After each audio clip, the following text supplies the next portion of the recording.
My name is Matthew Ronald Ieraci, and although I never met my Uncle Ron, I carry him in my middle name and in my heart. I know firsthand the family's pain in losing a family member way before their time. When my Uncle Ron was diagnosed with AIDS, it was at a time when people didn't even know how to prevent the disease. Most people didn't even know how the virus was contracted. It was a brand new disease. Today, we know a lot of things. Here we are more than 30 years after patient 1, and the medical world knows everything there is to know in order to prevent HIV and AIDS. But the one thing we don't know is the cure. With this information, we can erase the disease from the face of the earth. Having lost somebody really close to me to this disease that I've never even met, but feel him around me all the time, I'd like to do my share in order to make sure that nobody else needlessly falls to this disease that is entirely preventable. Another thing we know about preventing this disease is that it takes education.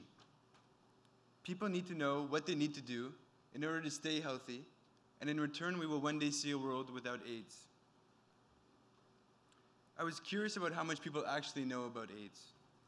So I went to the streets and I decided to ask. This experience really confirmed my suspicion that there are so many myths about AIDS out there. AIDS isn't a big deal. You just pop a pill or two and life goes on. AIDS is too far from my reality for it to be a concern in my life. And this is probably the most dangerous one. AIDS only happens to gay people or IV drug users. How true is all this? How much do people really know? If AIDS is preventable, that's only true if you know where your risks are. Did you know that the Quebec government cuts funding for sex ed programs back in 2005?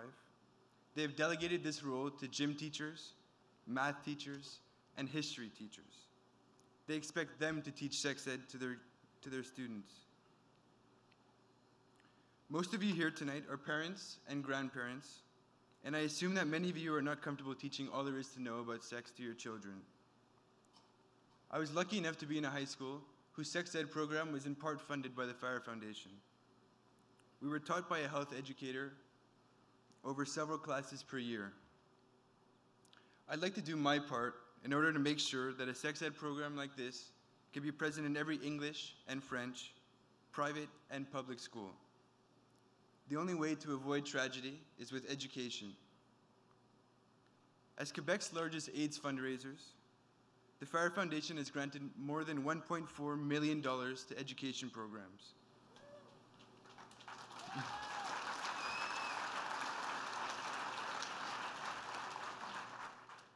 Know that the money you donate here will continue to go to a good use. I carry my Uncle Ron in my heart. I wish that I could have dinner with him, go out for a walk with him, or simply call him when I need advice from an uncle. But I can't do that. I hope that my efforts here can help other families avoid a preventable tragedy. Thank you a lot for being here and supporting the foundation. Enjoy your night. Thank you.